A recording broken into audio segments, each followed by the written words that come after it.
মৃত ব্যক্তিকে গোসল করানোর সময় অবশ্যই একজন ঘনিষ্ঠ লোক তার সাথে থাকবেন।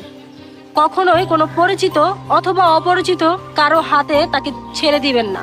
মনে রাখবেন, এই কথাটি গুরুত্বপূর্ণ একটি কথা। কখনোই আপনি মৃত ব্যক্তিকে অন্যের ভরসায় ছেড়ে আসবেন না। গোসলের সময় অন্তত নিজস্ব বা একেবারে কাছের ঘনিষ্ঠ একজন মানুষ তার সাথে থাকবেন, যে মানুষটা তার দিক থেকে অন্য কোথাও চোখ সরাবে না, সম্পূর্ণটা সময় তার দিকেই নজর দিয়ে রাখবে। কারণ মৃত ব্যক্তির গোসলের পানি, মৃত ব্যক্তির কাফনের এক টুকরো কাপড় নিয়ে আসতে পারে বড় একটি বিপদ। বিভিন্ন জাদুকররা মৃত ব্যক্তির কাপড়, মৃত ব্যক্তির চুল, মৃত ব্যক্তির গোসলের পানি, এইগুলো যারা গোসল করায় তাদেরকে প্রলোভনা দেখিয়ে নিজের স্বার্থের জন্য টাকা পয়সা দিয়ে ওইগুলোকে কিনে নেয়। কারণ কি জানেন? কারণ ওইগুলো কালো জাদুর কাজে খুব প্রভাব ফেলে। কোনো মৃত ব্যক্তি কখনোই আপনি তাকে একা রেখে এক চুলও নড়বেন না, অথবা তার নিজস্ব কোনো ঘনিষ্ঠ ব্যক্তি থাকলে তাকে অবশ্যই তার পাশে রেখে আসবেন।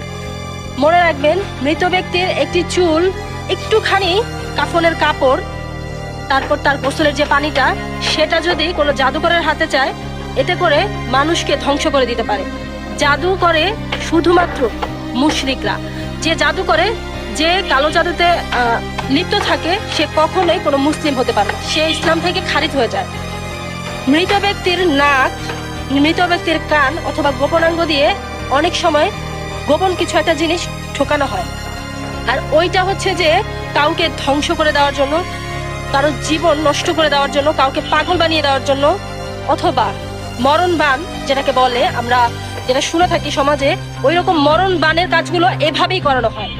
যারা গোসল করে তাদেরকে জাদুকররা মোটা অঙ্কের টাকার প্রলোভনা দেখিয়ে এই ধরনের নিকৃষ্ট কাজগুলো করায়। তাই কখনো আপনার ঘনিষ্ঠ কোনো আত্মীয় স্বজন অথবা যে কারো যে কোনো মৃত ব্যক্তি হোক না কেন, তাকে ওই মৃত ব্যক্তির পাশে একজন একেবারে খাস নিয়ারিশ বা নিজস্ব লোক ছাড়া কখনোই কারো হাতে ছেড়ে দিবেন না।